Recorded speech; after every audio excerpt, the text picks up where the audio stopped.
ब्रह्मा गुरु विष्णु गुरुदेव महेश्वर गुरु साक्षात् परम ब्रह्म तस्मै श्री गुरवे नमः। गुरुदेवाय नमः। गुरुदेवाय नमः। गुरुदेवाय नमः। पूर्व विषय आमर नर्क वर्णना चली 84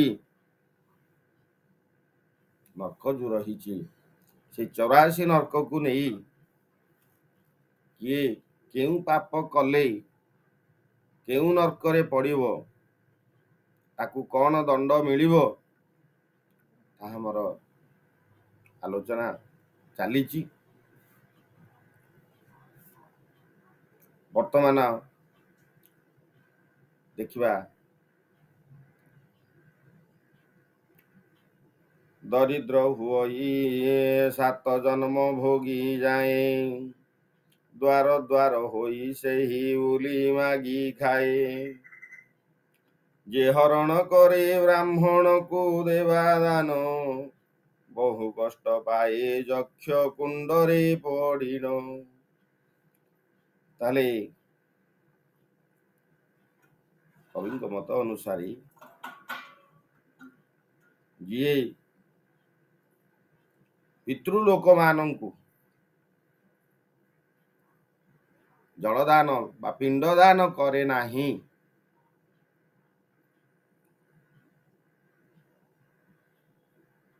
से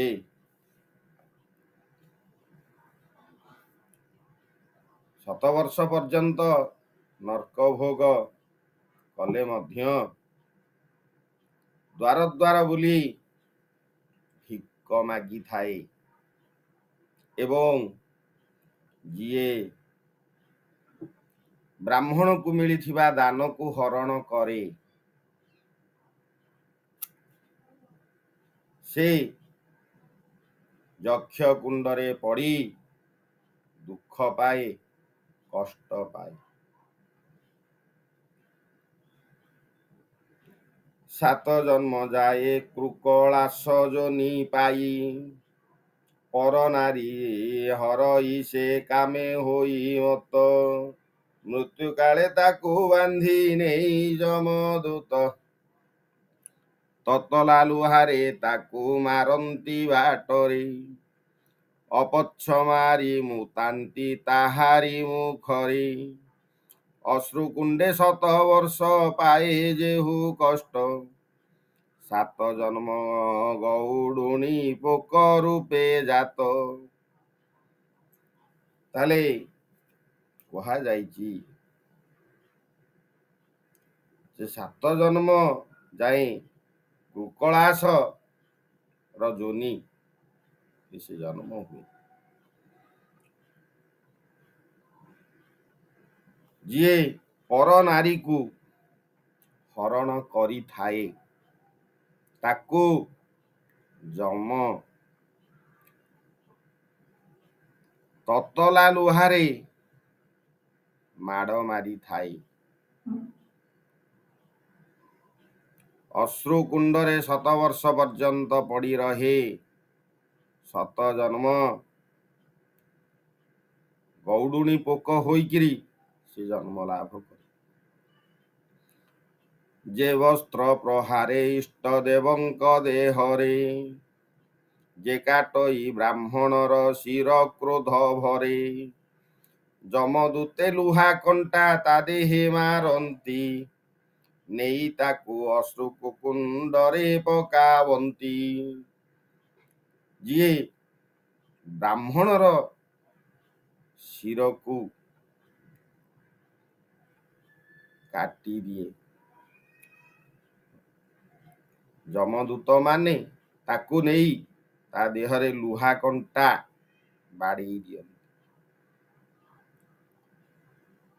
नर्क भोग करई 100 वर्ष जाए सबरी गर्भरे 7 थर जन्म हुए जंगल मध्यरे व्याध रूपे बुलु थाई ଜୀବନ କାଟଇ ନାନା ପକ୍ଷୀ ମାଂସ ଖାଇ।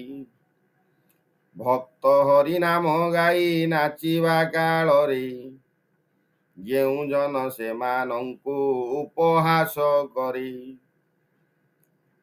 ଶତବର୍ଷ ଅଶ୍ରୁକୁଣ୍ଡେ ନରକ ଭୋଗଇ ଚାଣ୍ଡାଳ ଯୋନିରେ ପୁଣି ଜନମ ଲଭଇ। ତାହେଲେ କୁହାଯାଇଛି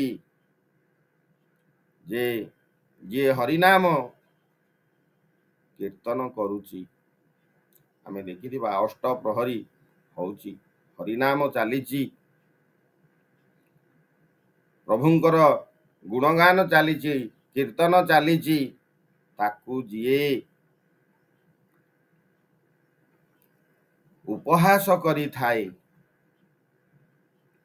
7 ବର୍ଷ ପର୍ଯ୍ୟନ୍ତ ଅଶ୍ରୁକୁଣ୍ଡରେ ପଡ଼ି ନର୍କ ଭୋଗ କରି ଏବଂ ଚାଣ୍ଡାଳ ଯୋନିରେ ଜନ୍ମ ଲାଭ କରେ।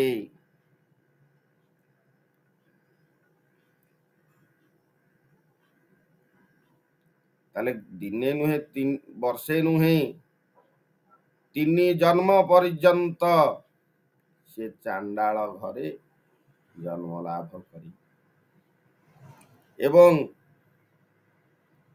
ମଦ ମାଂସ ଖାଇ ନିଜକୁ ଅପବିତ୍ର କରି ସେ ଘୁରି ବୁଲେ।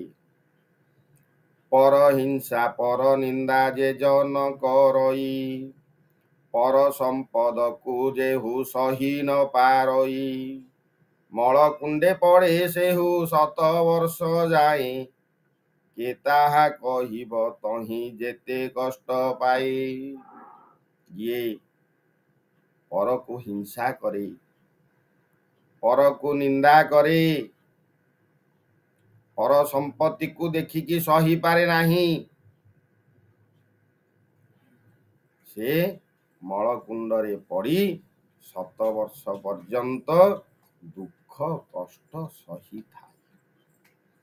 ପୁଣି ମର୍ତ୍ତେ ଆସି ଗଧ ଜନମ ଧରଇ, 3 ଜନ୍ମ ପରିଜନ୍ତେ ସେ ରୂପେ ରହଇ। ଯେଉଁ ଲୋକ ବଧିରକୁ କରେ ପରିହାସ, କର୍ଣ୍ଣମଳ କୁଣ୍ଡେ ତାକୁ ନେଇ ଦିଅନ୍ତି ବାସ। ମର୍ତ୍ତ୍ୟପୁରେ ଜନ୍ମ ଲଭେ ମାନବ ଶରୀରେ, 7 ଜନ୍ମ ଯାଏ ହୁଏ ସେହି ବଧିର। ତାହେଲେ ଯେଉଁ ଲୋକ ବଧିରକୁ ପରିହାସ କରିଥାଏ, ଯାହାକୁ ଶୁଭୁନି ଆଜ୍ଞା, ବଧିର, ତାକୁ ଯିଏ ପରିହାସ କରି ମଳକୁଣ୍ଡରେ ପଡ଼ି କଷ୍ଟ ପାଇ 7 ଜନ୍ମ ଯାଏ ସେ ହିଁ ବଧିର ହୁଏ ନିଜେ। ପ୍ରାଣୀକୁ ଯେ ମାରେ ଧନ ଲାଭର ଆଶାରେ, ଲକ୍ଷେ ବର୍ଷ ଯାଏ ପଡ଼େ ସେ ମହାକୁଣ୍ଡରେ। ଜନ୍ମ ହୁଏ 7 ଥର ଶଶକ ରୂପରେ, ଖାଏ ପୋକ ଜୋକ ମାଛ ହୋଇ ସେ ପାଣିରେ। କନ୍ୟାକୁ ବିକଇ ଧନ ଲୋଭେ ଯେଉଁ ଜନ, ମାଂସ କୁଣ୍ଡେ ତାହାକୁ ପକାନ୍ତି ଯମଗଣ। ଲୁହା ବାଡ଼ି ଦ୍ୱାରା ପୁଣି ତାହାକୁ ମାରନ୍ତି, ତେନ୍ତୁଳିଆ ବିଛା ନାକ କାନରେ ଭରନ୍ତି। ଯୋଉ ଲୋକ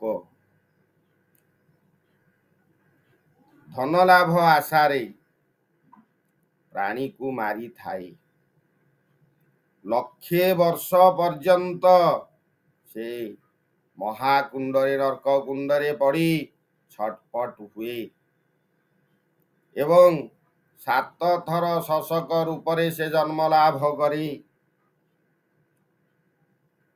ପୋକ ଜୋକ ଖାଇ ପାଣିରେ ବୁଲେ। ଯୋଉ ଲୋକ ଧନ ଲୋଭରେ ନିଜର ଜନ୍ମିତ କନ୍ୟାକୁ ବିକି ଦିଏ, ମାଂସ କୁଣ୍ଡରେ ପଡ଼ି ଯମଗଣ ମାନେ ତାକୁ ନେଇକରି ମାଂସ କୁଣ୍ଡରେ ପକେଇ ଦିଅନ୍ତି, ଲୁହା ବାଡ଼ିରେ ବାଡ଼ାନ୍ତି ଏବଂ ତେନ୍ତୁଳିଆ ବିଛା ନାକ କାନରେ ଭରନ୍ତି ତାର।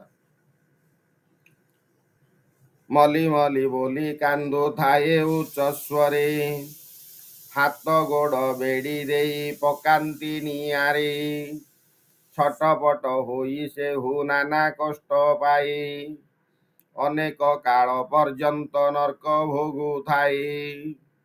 ଘୁଷୁରୀ ଯୋନିରେ ଜନ୍ମ ଲଭେ 3 ଥର, ପୁଣି ବାନରୀ ଗର୍ଭରେ ଜନ୍ମେ 7 ବାର। କୁକୁର ହୁଅଇ 7 ଜନ୍ମ ପର୍ଯ୍ୟନ୍ତେ, ଆହାର କରଇ ମଳ ଉଠିଣ ପ୍ରଭାତେ। ତାହେଲେ କୁହାଗଲା ସେ ଘୁଷୁରୀ ଯୋନିରେ ଜନ୍ମ ଲାଭ କରିବ, କୁକୁର ଜନ୍ମ ଲାଭ କରିବ, ଏବଂ ପ୍ରଭାତ ହେଲେ ମଳ ଭକ୍ଷଣ କରିବ।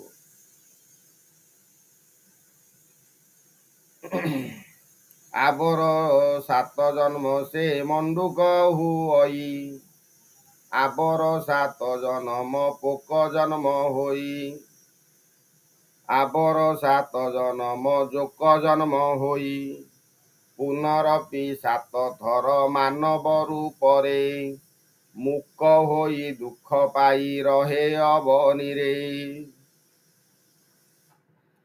7 ଜନ୍ମ ପର୍ଯ୍ୟନ୍ତ ବେଙ୍ଗ ଜନ୍ମ ହୁଏ, 7 ଜନ୍ମ 7 ଥର ଜୋକ ଜନ୍ମ ହୁଏ, ପୁଣି ସେ 7 ଥର ମାନବ ରୂପ ଲାଭ କରି ମୁକ ହୋଇ ଦୁଃଖ ପାଏ।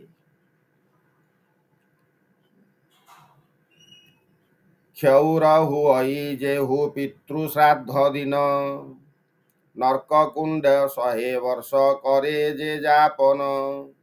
ଯେଉଁ ନୈବେଦ୍ୟ ଦ୍ରବ୍ୟରେ ପଡ଼ିଯାଏ ବାଳ, ସେହି ଦ୍ରବ୍ୟ ଶିବଲିଙ୍ଗ ପୂଜଇ ଯେ ନର।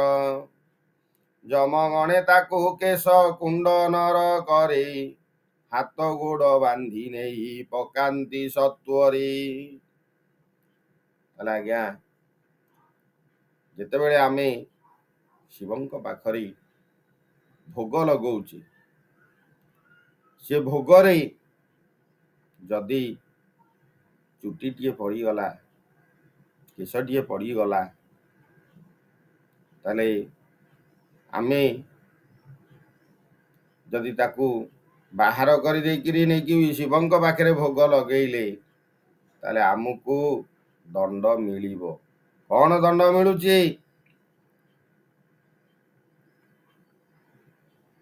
କେଶ କୁଣ୍ଡରେ ନରକରେ ପଡ଼ି ଦୁଃଖ ଯନ୍ତ୍ରଣା ପାଇବ। ଏବଂ ପିତୃ ଶ୍ରାଦ୍ଧ ଦିନ ଯିଏ କ୍ଷୌର ହେଇଥାଏ, ନର୍କ କୁଣ୍ଡରେ 100 ବର୍ଷ ପର୍ଯ୍ୟନ୍ତ ସିଏ ବାସ କରେ। ତହୁଁ ପୁଣ ନିଚ କୂଳେ ଜନମ ଲଭଇ, ଦିନ କାଟେ ଗୋରୁ ମାଂସ ଖାଇ ମଦ୍ୟ ପିଇ। ଯେ ଜନ ଗୟା ତୀର୍ଥରେ ନଦିଅଇ ପିଣ୍ଡ, ଯମ ତାକୁ ବାନ୍ଧି ଆଣି ଦିଏ ବହୁ ଦଣ୍ଡ। ଅସ୍ଥି କୁଣ୍ଡ ମଧ୍ୟେ ତାକୁ ନେଇଣ ପକାଏ, ଅୟୁତ ବରଷ ସେହି କୁଣ୍ଡେ ରହିଥାଏ। ଜନମ ଲଭଇ ପୁଣି ମାନବ ଯୋନିରେ, ଅନ୍ଧ ହୋଇ ପ୍ରତିଦିନ ବୁଲେ ଦ୍ୱାରେ ଦ୍ୱାରେ। ତାହେଲେ କୁହାଗଲା, ଯିଏ ଗୟା ତୀର୍ଥରେ ପିଣ୍ଡ ଦାନ କରେ ନାହିଁ, ମାତାଙ୍କର ହଉ ବା ପିତାଙ୍କର ହଉ, ଯିଏ ଗୟା ତୀର୍ଥରେ ପିଣ୍ଡ ଦାନ ନ କରିଛି, ଅୟୁତ ବର୍ଷ ପର୍ଯ୍ୟନ୍ତ ସିଏ ନର୍କ କୁଣ୍ଡରେ ପଡ଼ିବ। ପୁନରପି ଜନମଂ ପୁନରପି ମରଣଂ ପୁନରପି ଜନନୀ ଜଠରେ ଶୟନଂ, ତାକୁ ଲାଗିଯିବ ଆଜ୍ଞା। ଏବଂ ଜନ୍ମ ହଉଥିବ କୋଉ ରୂପରେ? ନା ଅନ୍ଧ ହେଇକିରି ପ୍ରତିଦିନ ଦ୍ୱାର ଦ୍ୱାର ବୁଲିକି ଭିକ୍ଷା ଗ୍ରହଣ କରିବ। ଯେ ଜନ ଜ୍ଞାନେ ହରେ ଗର୍ଭବତୀ ନାରୀ, ଯମଦୂତେ ତାମ୍ର କୁଣ୍ଡେ ତାକୁ ଦିଅନ୍ତି ଭରି। ମନୁଷ୍ୟ ଜନମ ଲଭି ହୁଏ ଅଙ୍ଗହୀନ, ଗୋଡ଼ ହାତ ଛିଡ଼େ କଷ୍ଟେ କାଟଇ ସେ ଦିନ। ଆଜ୍ଞା, ଯେଉଁ ପୁରୁଷ ଗର୍ଭବତୀ ନାରୀକୁ ହରଣ କରିଥାଏ, ଅଜ୍ଞାନରେ ହଉ ବା ଜ୍ଞାନରେ ହଉ, ଯମଦୂତ ମାନେ ତାକୁ ତାମ୍ର କୁଣ୍ଡରେ ନେଇକରି ପକେଇ ଦିଅନ୍ତି ଏବଂ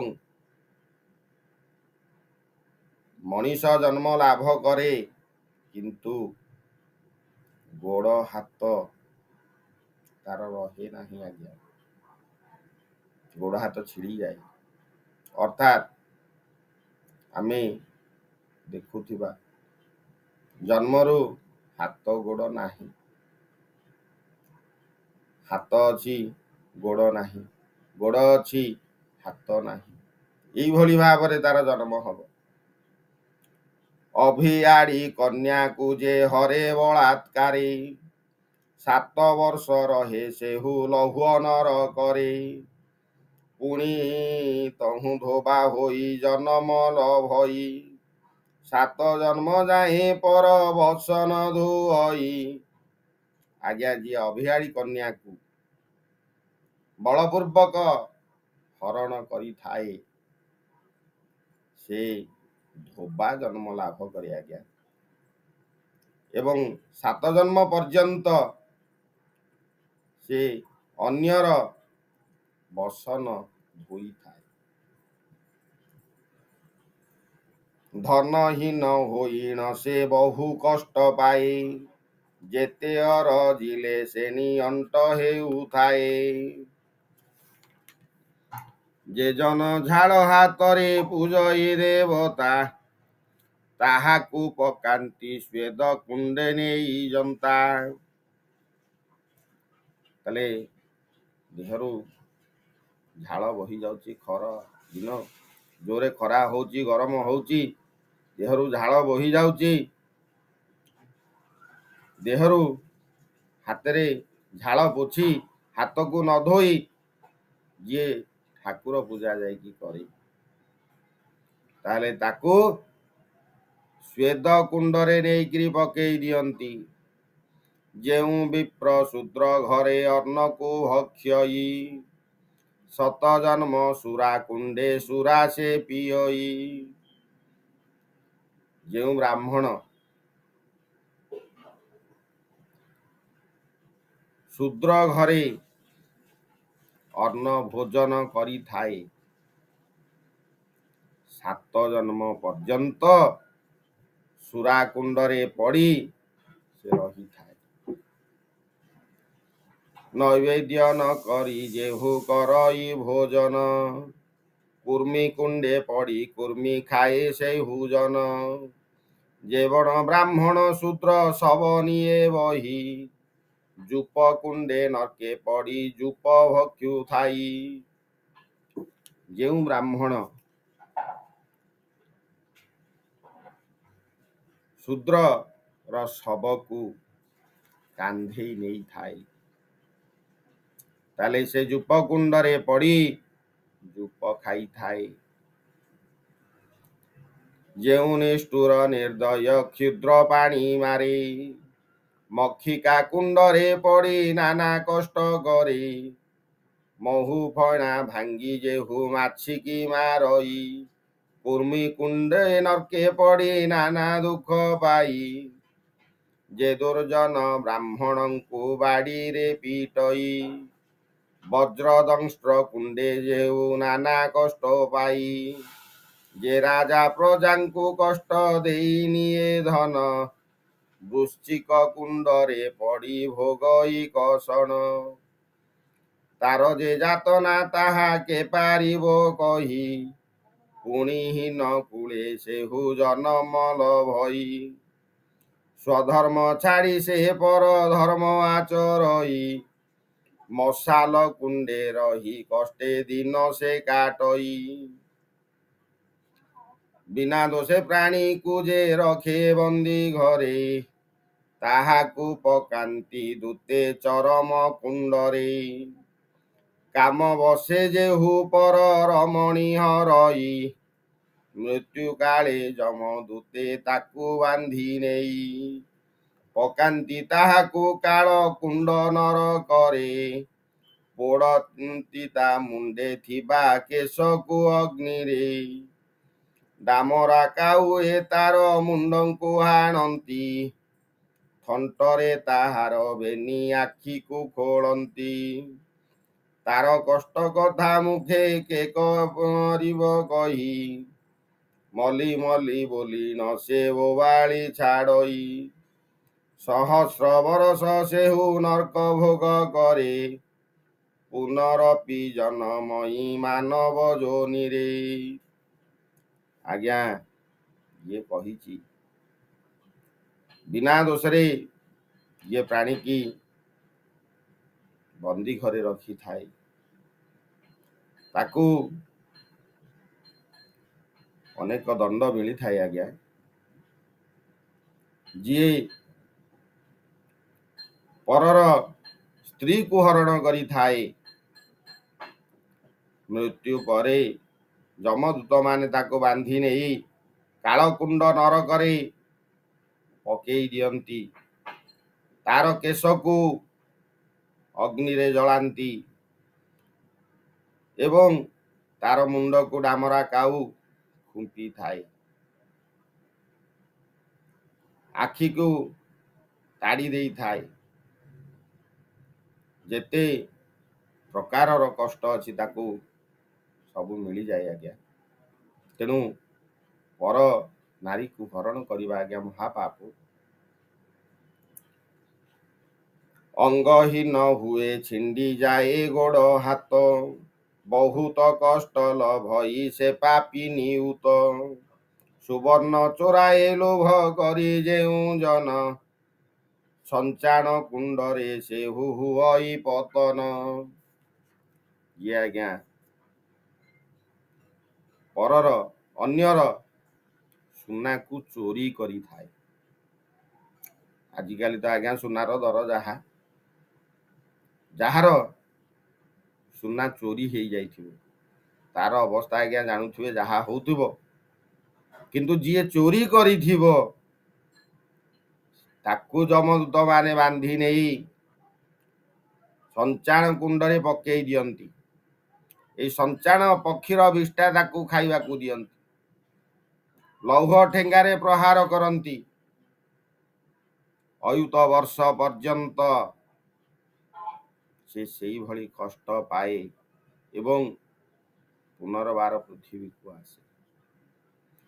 ମନୁଷ୍ୟ ଜନ୍ମ ଲଭି ରହେ ବହୁ କ୍ଲେଶୀ, ସେ ସିନା ମଣିଷ ଜନ୍ମ ପାଇବ କିନ୍ତୁ କଷ୍ଟ ପାଇବ। ସୁବାସ ପଦାର୍ଥ ଯେହୁ କରଇଟି ଚୋରି, ତାକୁ ବହୁ ଦଣ୍ଡ ଦିଏ ଯମ ଦଣ୍ଡ ଧାରୀ। ଯେଉଁ ଜନ ତେଲ ଦ୍ରବ୍ୟ କରଇ ହରଣ, ଅନଳ କୁଣ୍ଡେ ପ୍ରଚଣ୍ଡ ପଡ଼ଇ ସେ ଜନ। ଯିଏ ଆଜ୍ଞା ତେଲ ଚୋରି କରେ, ଲୋଭରେ ତେଲ ଚୋରିକି ନେଇକି ପଳାଏ, ସିଏ ଅନଳ କୁଣ୍ଡରେ ପଡ଼ି ଛଟପଟ ହୁଏ। ବଳେ ବା କୌଶଳେ ଯେହୁ ପର ଭୂମି ହରେ, ମରଣାନ୍ତେ ପଡ଼େ ତପ୍ତ ତୈଳ କୁଣ୍ଡରେ। ସାତ ବନୁ ଯାଏ କରେ ପାଉଁଶ ଭକ୍ଷଣ, କେ ଅବା କହି ପାରିବ ତାହାର କଷଣ। ଯିଏ ଆଜ୍ଞା ବଳ ପ୍ରୟୋଗ କରିକି ହଉ ବା କୌଶଳ କରିକି ହଉ ବା ଜୋର ଜାର ମୁଲକ ତାର ଚିନ୍ତାଧାରାରେ, ମୋର ବଳ ଅଛି, ମୋର ଅନେକ ଧନ ଅଛି, ତାହେଲେ ଧନ ବଳ ଲୋକ ବଳକୁ ଲଗେଇ ଯିଏ ଅନ୍ୟର ଭୂମିକୁ ହରଣ କରିଥାଏ,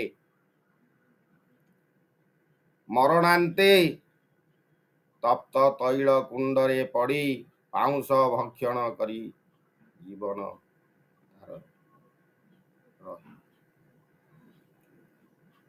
ଧନର ଜଇ ଯେହୁ ଖଣ୍ଟ ବୃତ୍ତି କରି ମଲେ ଜମଗଣେ ତାକୁ ନିଅନ୍ତି ବଳେ ଧରି। ଧରି ତାର ଚୁଟି କାଟି ବହୁତ ପିଟନ୍ତି ଅସି ପତ୍ର କୁଣ୍ଡେ ନେଇ ତାହାକୁ ପକାନ୍ତି। ଆଜ୍ଞା, ଯିଏ ଖଣ୍ଟ ବୃତ୍ତି କରିକିରି ଧନ ଅର୍ଜନ କରେ ଏବଂ ମରିଯିବା ପରେ ଯମଗଣ ତାକୁ ନେଇ ବହୁତ ମାଡ଼ ମାରନ୍ତି, ତାର ଚୁଟି କାଟି ଦିଅନ୍ତି, ଅସି ପତ୍ର କୁଣ୍ଡରେ ନେଇକିରି ତାକୁ ପକେଇ ଦିଅନ୍ତି ଏବଂ 14 ମନୁ ପର୍ଯ୍ୟନ୍ତ ସେ ସେଇ ଅସି ପତ୍ର କୁଣ୍ଡରେ ରହିଥାଏ ଏବଂ ସେ ଯେତେ ଡାକିଲେ ମଧ୍ୟ ତା ଡାକ କେହି ଶୁଣନ୍ତି ନାହିଁ। ଅନ୍ନ ପାଣି ନ ପାଇ ସେ ଉପବାସ ରହେ, ଭୋକେ ଛଟପଟ ହୋଇ ବହୁ କଷ୍ଟ ପାଏ। ବ୍ରାହ୍ମଣକୁ ମାରି ଯେହୁ ହରେ ତାର ଧନ, ମଲେ ତାକୁ ଯମଗଣେ ନିଅନ୍ତି ଧରିଣ। ଖଡ୍ଗ କୁଣ୍ଡରେ ତାକୁ ପକାଇ ଦିଅନ୍ତି, ଶତମନୁ ଯାଏ ତହିଁ କରେ ସେ ବସତି। ତାହାର କଷ୍ଟକୁ ଯେହୁ ଦେଖଇ ନୟନେ, ହୃଦୟ ବିଦୀର୍ଣ୍ଣ ହେବ ନ ରହିବ କ୍ଷଣେ। ଯିଏ ଆଜ୍ଞା ବ୍ରାହ୍ମଣକୁ ମାରିକିରି ତାର ଧନକୁ ହରଣ କରିଥାଏ, ମଲେ ତାକୁ ଯମଗଣେ ଖଡ୍ଗ କୁଣ୍ଡରେ ନେଇକିରି ପକେଇ ଦିଅନ୍ତି, ଶତମନୁ ଯାଏଁ ତାକୁ ସେଇଠି ରହିବାକୁ ପଡ଼େ। ତାର ଦୁଃଖ ତାର କଷ୍ଟକୁ ଦେଖି ହବନି ଆଜ୍ଞା, ସହି ହବନି। ଆଜି ତ ଆଜ୍ଞା ସମୟ ସୂଚନା ଦେଲାଣି, ଆଜି ପାଇଁ ରହୁଛି। ନମସ୍କାର। ଜୟ ଜଗନ୍ନାଥ।